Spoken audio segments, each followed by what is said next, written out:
नगे च सुरेन्द्रे च कौशिके पाद संस्पृशि निर्विशेष मनस्काय श्री वीरस्वामिने नमः। आयारो आगम में कहा गया है,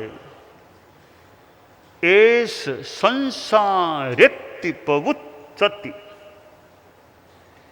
कि यह संसार कहलाता है।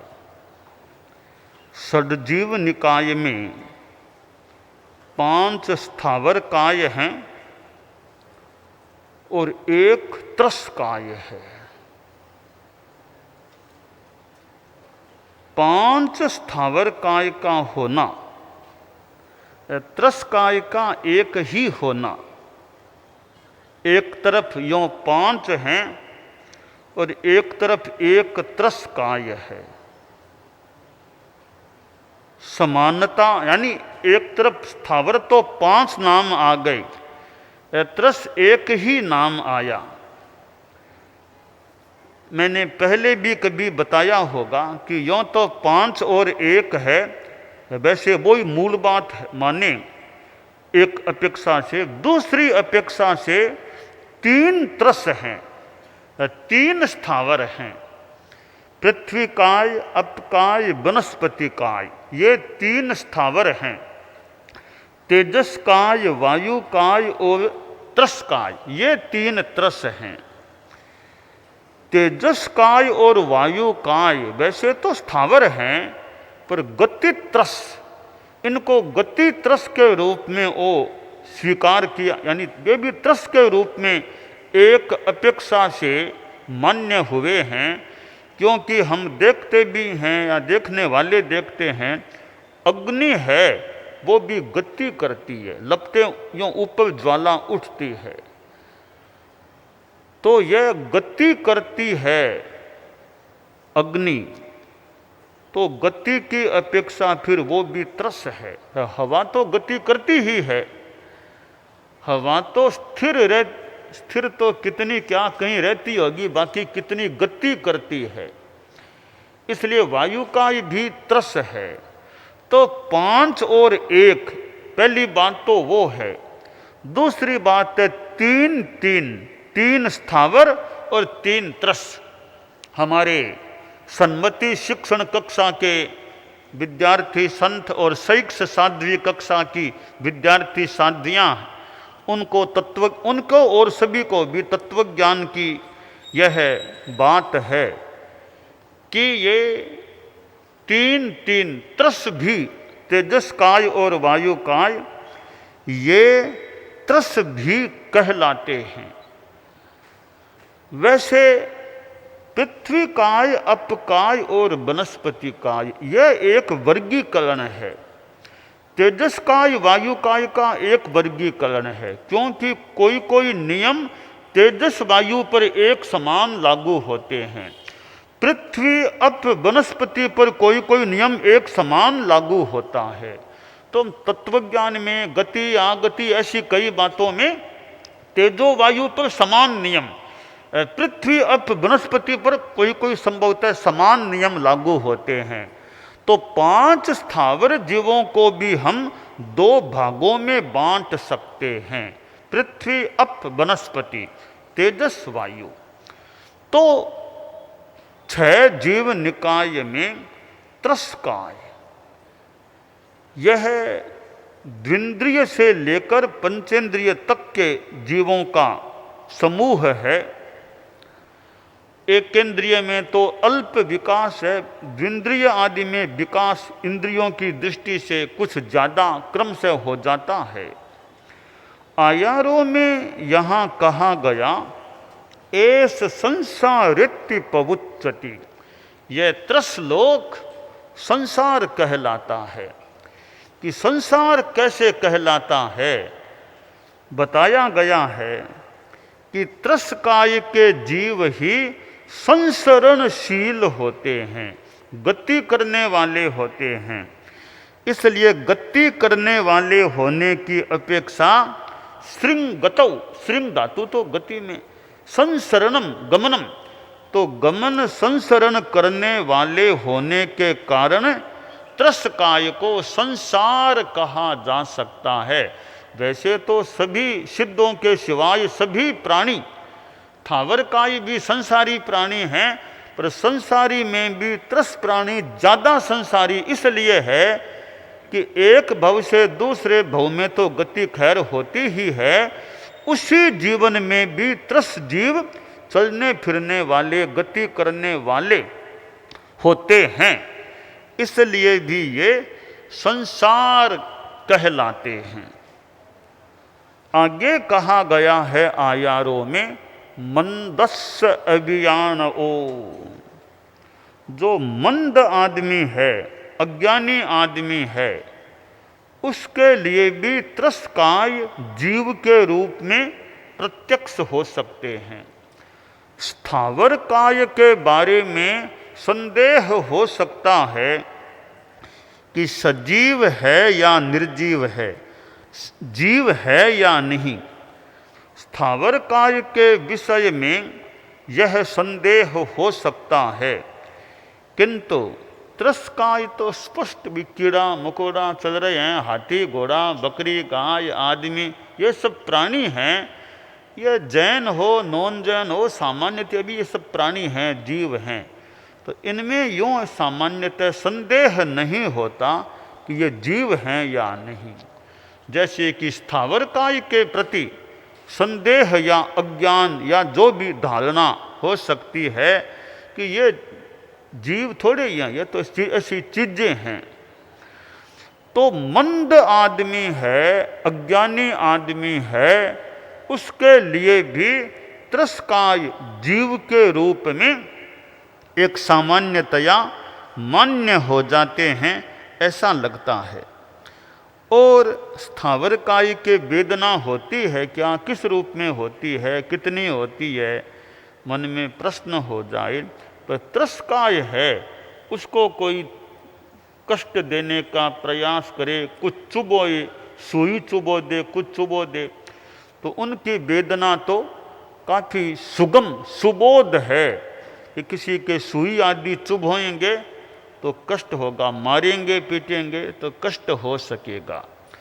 तो त्रसकाय एक प्रत्यक्ष जीवत्व को अज्ञानियों की दृष्टि में भी, मंदमतियों वाले की दृष्टि में भी वे जीव होते हैं, जीवत्व को धारण किए हुए होते हैं, उनमें चेतना होती है। आयारों में यह प्रथम अध्ययन जो है शस्त्र परिज्ञा, इसमें हम अहिंसा की दृष्टि से विचार करें कि स्थावर जीवों की हिंसा तो मान लें एक जीवन के लिए अनिवार्य सी है, अनिवार्य हो सकती है कि पानी पीना है तो आदमी को पानी पीना तो अपकाय की हिंसा हो तो हो, अब प्यासा तो कैसे रहे, गर्मी बहुत लगती है तो पंखे बिना तो रहना मान लें, कईयों के लिए मुश्किल हो जाए तो हवा भी, पंखा नहीं तो आदमी ऐसे ही कपड़े आदि से फिर हवा लेने का प्रयास करता है, तो वह भी हिंसा। अब मकान भी बनाना अपेक्षित है तो पृथ्वी काय की भी हिंसा हो जाए, भोजन के लिए चूल्हा जलाए तो अग्निकाय की भी हिंसा की बात, और वनस्पति तो खाने पीने में कितनी काम आती है, अनाज चाहिए भोजन के लिए। तो ये स्थावर जीव हैं, हमारे जीवन को टिकाए रखने में, बनाए रखने में, कुछ साता में रखने के लिए ये स्थावर जीव निकायों का हिंसन, अतिपात, प्राणातिपात होना एक सामान्य बात है, इससे बचना मुश्किल है। और तो क्या, हम साधु हैं उनके लिए भी बचना कुछ मुश्किल है, द्रव्य हिंसा के रूप में जो भी मान लें। अब पंचमी समिति की अपेक्षा हो गई तो वर्षा में भी जाने की मान्यता है। और प्राचीन काल में तो बाहर जब शौच के लिए जाते, दूर तक जाते, तो वर्षा में भीगते भीगते आना जाना, कपड़े इतने भीग जाते वर्षा में। तो वर्षा में पंचमी के लिए जाना आना सम्मत है। आज भी हम विहार करते हैं, अब रास्ते में वर्षा आ गई तो वर्षा लगती है, हम चलते भी हैं तो हमारे शरीर के योग से अपकाय के जीवों की हिंसा हो सकती है, तो वह भी मान्य है। नदी पार करना हो, संभवतः आजकल तो इतने ब्रिज पुल बन गए होंगे कि वो पानी में पाँव रखने की अपेक्षा भी कोई बहुत ही पता नहीं काम कम पड़ता होगा। हम लोग तो इतने घूमे, पानी नदी को पैरों से पार करने का इतने ब्रिज बने हुए हैं कि मानो अपकाय की हिंसा का काम भी कम पड़ गया चलने के। बिहार के रूप में नदी पार नहीं करना पड़े तो वो हिंसा तो टली, परंतु कहीं प्राचीन काल में तो नदियां पार करना और नौका से भी नदी पार करना, तो नौका से नदी पार करे वहाँ भी जीव हिंसा की बात हो सकती है, पर ये हमें सम्मत है, मान्य है। अर्थात साधुओं के द्वारा भी स्थावर जीव निकाय की हिंसा होती है। अब पंचमी के लिए जाना, हरियाली आ गई तो हरियाली भी लग गई, अंकुरे भी लग गए, तो वो हिंसा भी हमें मान्य है, स्वीकृत है।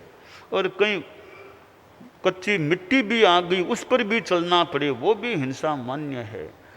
तो यों साधुओं के द्वारा भी किसी रूप में स्थावर जीवों की हिंसा तो एक तरह से वो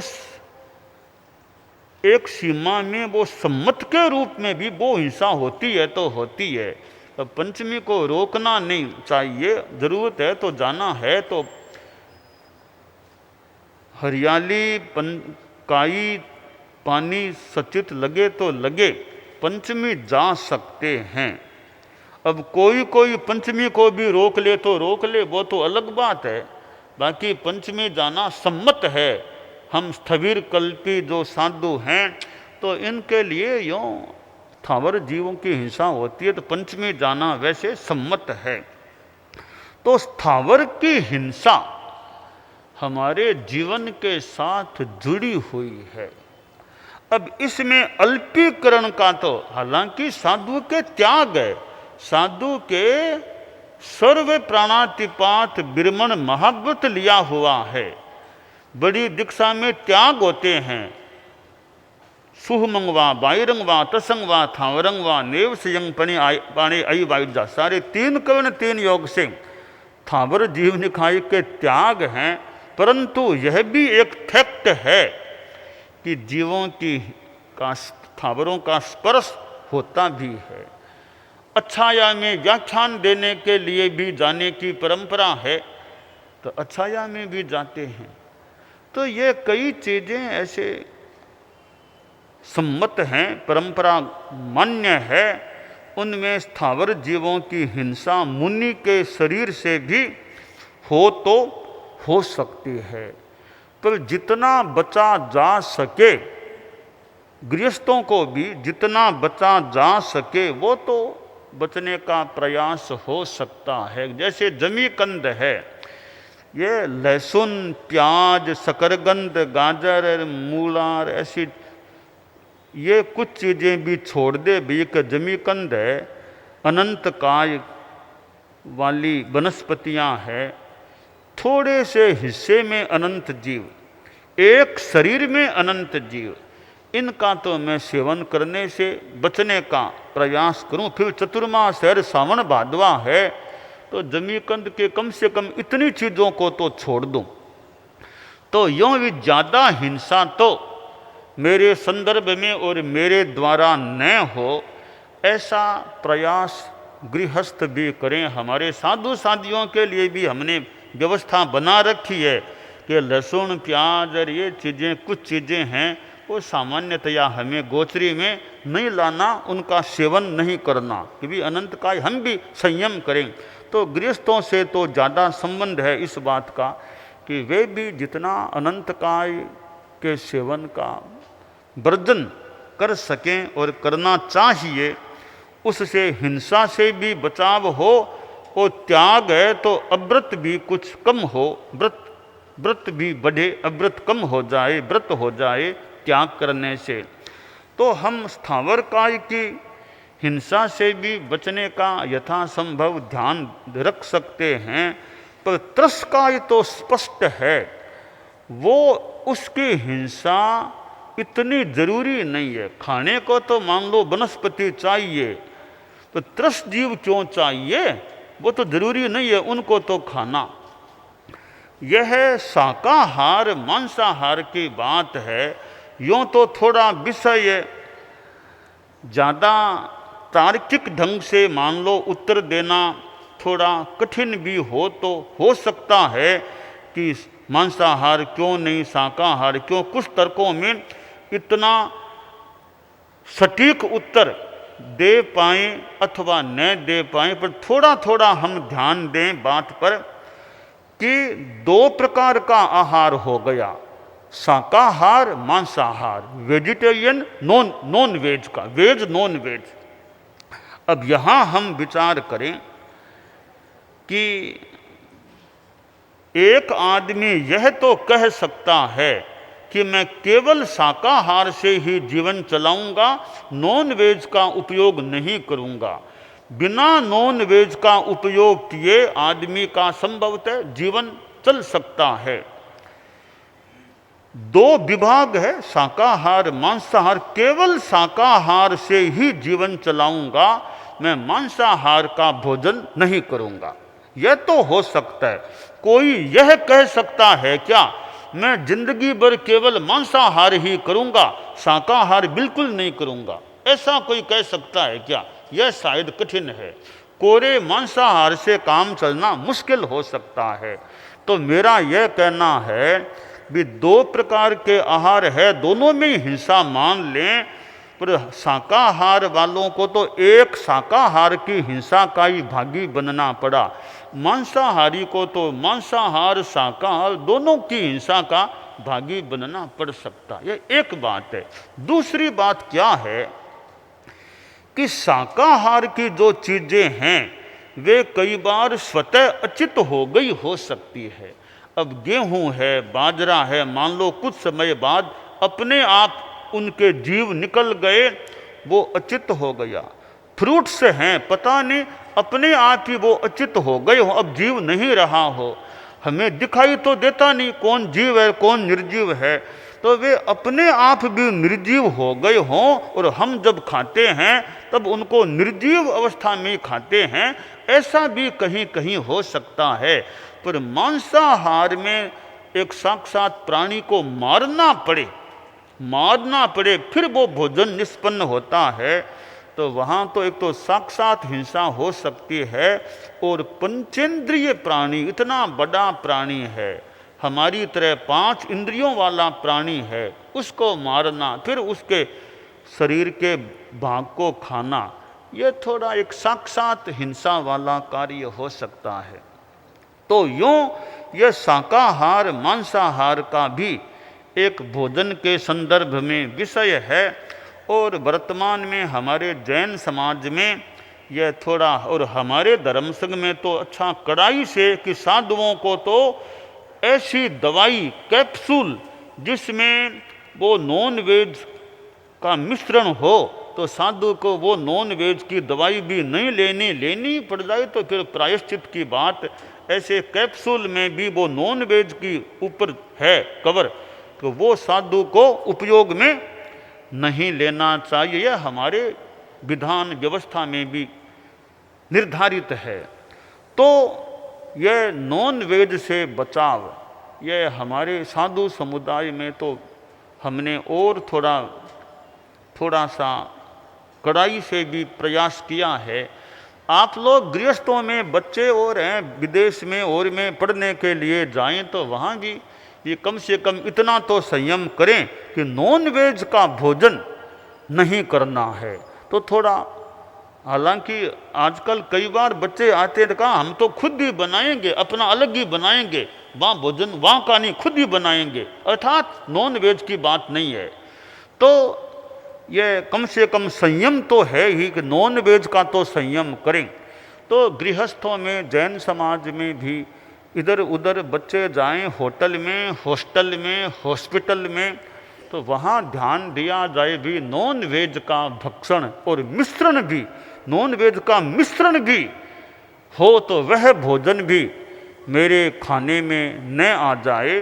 तो यह आयारो आगम में कहा गया मंदस्य अभियान हो, यह त्रस्काय का जो संसार है यह तो मंदमति वाले अज्ञानी लोग भी जानते हैं भी ये जीव हैं, प्राणी हैं।